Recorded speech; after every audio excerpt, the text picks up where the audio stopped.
Sebar sniper hantu laut dan siagakan 9 jet tempur di Selat Malaka hingga Kaltara selama Lebaran. Tak hanya jalur darat, kawasan perairan seperti Selat Malaka, perbatasan Indonesia-Malaysia, Selat Singapura, Tarakan dan perairan Kaltara yang bersinggungan dengan Sumatera Hindia dan Laut China Selatan dijaga ketat selama Lebaran Idul Fitri. Hal ini diungkapkan Kepala Staf Angkatan Laut Laksamana Muhammad Ali di Tanjung Priok, Jakarta pada Jumat tanggal 27 Maret tahun 2025.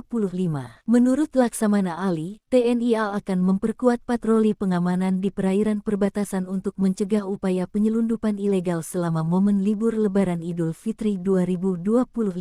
Kita tetap mengingatkan pada Koarmadai 2 dan 3 untuk tetap waspada terhadap kegiatan penyelundupan, terutama di wilayah-wilayah yang memang rawan penyelundupannya, kata Laksamana Ali dari situs resmi Dispenal, Jumat tanggal 28 Maret tahun 2025.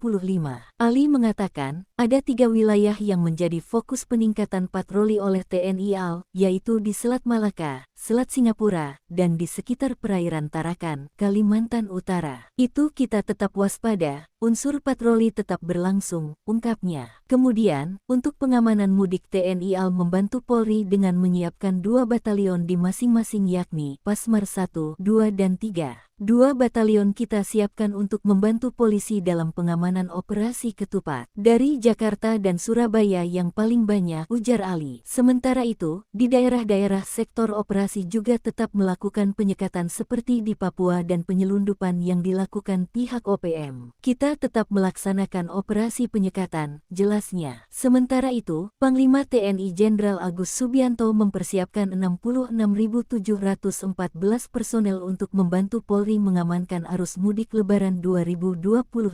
Diketahui, TNI mengerahkan seluruh personel di 3 matra dan unit-unit kesatuan secara lengkap terutama pasukan elit, yakni terdiri dari petembak jitu yang standby dan melekat di kesatuan. Sementara sniper atau petembak runduk akan ditempatkan di objek-objek vital, termasuk sniper hantu laut yang akan standby di perbatasan maritim Indonesia secara rahasia. Agus mengatakan, TNI juga menyiapkan berbagai alutsista untuk mendukung kelancaran arus mudik, termasuk 9 pesawat udara dan jet tempur untuk pemantauan dan evakuasi darurat dan mengawasi serta patroli dari udara. Lalu, 4 KRI yang disiapkan untuk angkutan pemudik serta helikopter yang standby untuk kebutuhan darurat. Berbagai kendaraan pendukung seperti ambulans, eskavator, mobil pemadam kebakaran, dan mobil derek juga disiagakan untuk mengantisipasi situasi darurat di jalur